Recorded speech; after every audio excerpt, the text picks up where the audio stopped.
Today we're going to quickly show how to maintain your Suburban hot water heater. Pull off this cover. So the first thing we do is bleed water pressure. Down here at the bottom is the head of the anode.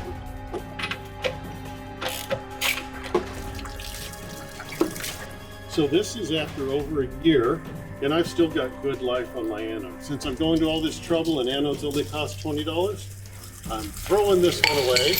So I've got this tool made by Camto. It's almost empty, so we're going to go ahead and get started. This is what we're trying to clean out. So we'll go ahead and put the new anode in. It's ready to be installed.